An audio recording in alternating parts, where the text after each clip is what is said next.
नई सदी, नया साल, नया महीना, खबरें भी नई। चंद्रयान से आसमान तक, देश से विदेश तक, बाजार से जन सरोकार तक, सब पर है हमारी पकड़। देखिए देखिए खबर सदीनामा सदीनामा। नमस्कार, मैं रूपा रजक सदीनामा की ओर से आ गई हूँ लेकर दिनांक 16 सितंबर 2023 का संपादक के लेकर, जिसका शीर्षक है कौन सुनता है देश की आवाज़, जिसे लिखा है हमारे सह संपादक राकेश अचल जी ने। आज बात करते हैं देश की आवाज़ की। कहा जाता है कि यह शिकायत रही है कि देश की आवाज़ कौन नहीं सुनता, अर्थात कोई नहीं सुनता, परंतु यह शिकायत भी अब दूर हो गई, क्योंकि देश के सर्वोच्च न्यायालय ने, सुप्रीम कोर्ट ने कहा हम देश की आवाज़ सुनते हैं। और जानते हैं इस संबंध में आगे क्या कहते हैं हमारे संपादक महोदय। इस देश में देश की आवाज़ कौन सुनता है? यदि आप इस सवाल को लेकर परेशान हैं तो खुश हो जाइए, क्योंकि देश के सर्वोच्च न्यायालय के सुप्रीम ने कहा है हम देश की आवाज़ सुनते हैं। सर्वोच्च न्यायालय के मुख्य न्यायाधीश वे चंद्रचूड़ ने यह बात कही है।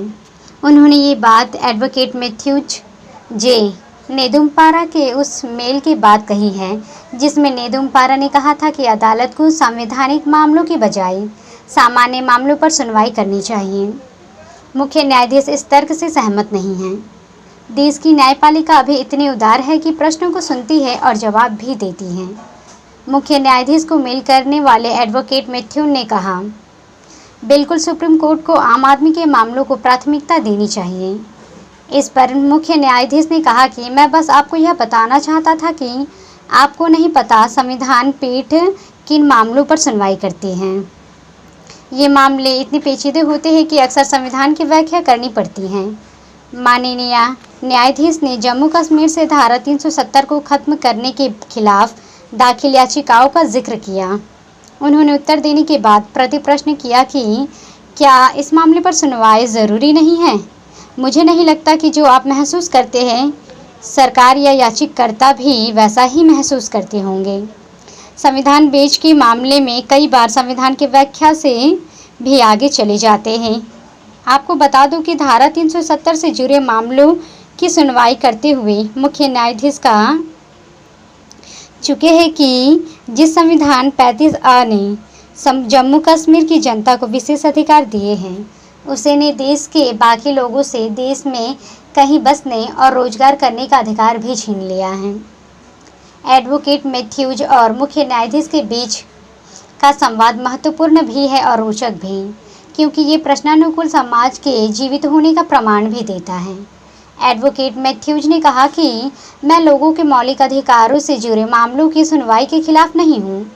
मैं कोर्ट में दाखिल उन याचिकाओं की सुनवाई के खिलाफ हूँ जो लोग जनता के हितों की आड़ में अपने स्वार्थ के लिए लगाते हैं।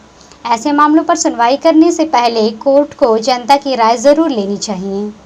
मुख्य न्यायाधीश ने एडवोकेट मैथ्यूज को अदालत की अवमानना की धमकी नहीं दी, बल्कि बहुत ही विनम्रता से कहा कि यहाँ भी आप गलत हैं। आर्टिकल 370 से जुड़े मामलों में भी घाटी के लोगों ने याचिका दाखिल की है, इसलिए हम राष्ट्र की आवाज़ ही सुनते आ रहे हैं।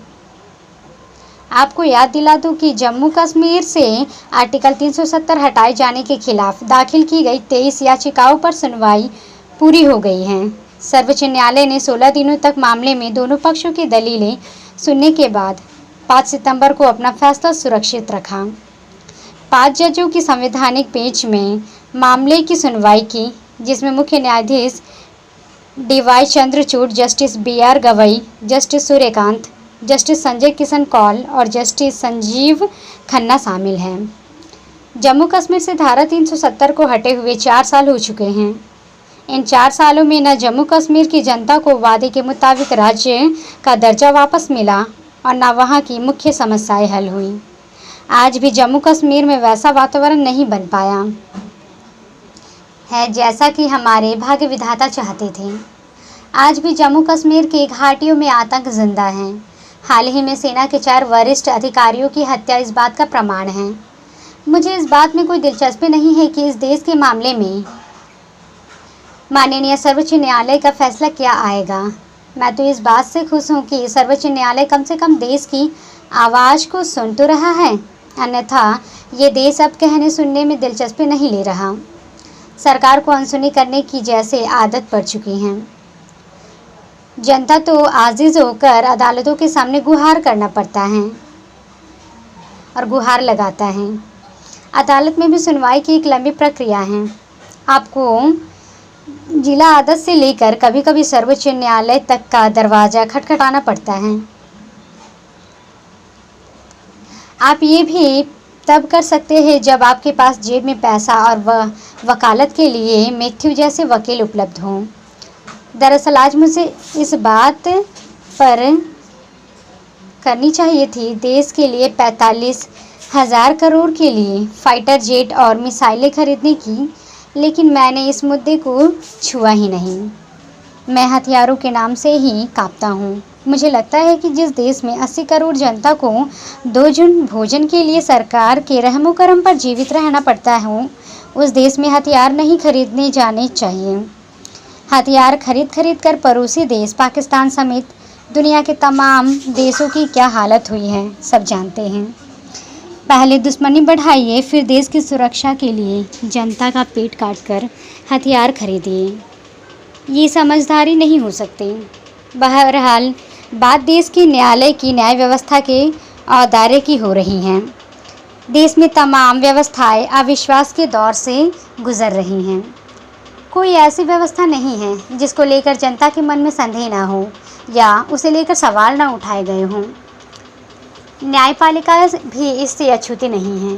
विधायिका और कार्यपालिका तो सवालों के घेरे में लंबे अरसे से हैं और खबरपालिका की तो इस दौर में सबसे ज़्यादा फजीहत हुई है। यहाँ तक कि अब उसके प्रतिनिधियों का बहिष्कार किया जाने लगा है। कानून का एक छात्र होते हुए मुझे संतोष है कि इस देश में अभी भी न्यायपालिका है जिसको लेकर देश की जनता में आस्था शेष है और सभी तक उसके बहिष्कार की नौबत नहीं आई। यदि कहीं भगवान है तो वो कोशिश करे कि इसकी नौबत आए ही नहीं। आपको याद रखना चाहिए कि हम उस देश के लोग हैं जिस देश में सियासत की तरह अदालत में भी काम करने वाले लोगों पर परिवारवाद का आरोप चस्पा है। वकील का बेटा वकील और न्यायाधीश का बेटा न्यायाधीश बनता है। खुद देश के मौजूदा मुख्य न्यायाधीश इस संसद दंश का अनुभव करते रहे होंगे। इस मुद्दे को लेकर देश की सरकार और देश की न्यायपालिकाएं अक्सर तकरार में होती आई हैं। आज़ादी के अमृत काल में देश की आवाज़ सुनने की कोई न कोई एजेंसी बनी रहे, तभी देश में लोकतंत्र कायम रह सकता है। अन्यथा अच्छे दिनों का ख्वाब आने वाले दिनों में भी ख्वाब ही रहने वाला है। इस समय देश में चारों तरफ अदालतें ही अदालतें दिखाई दे रही हैं। देश का लोकतांत्रिक चरित्र खतरे में है। देश सब कुछ है, एक करने की धुन का शिकार है। ईश्वर देश कोई रक्षा करे। तो ये था दोस्तों हमारा आज का संपादकीय। कल फिर लौटेंगे एक नए विषय, एक नए संपादकीय के साथ।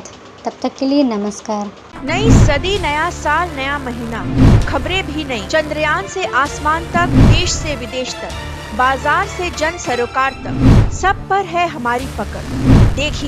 देखिए खबर सदीनामा।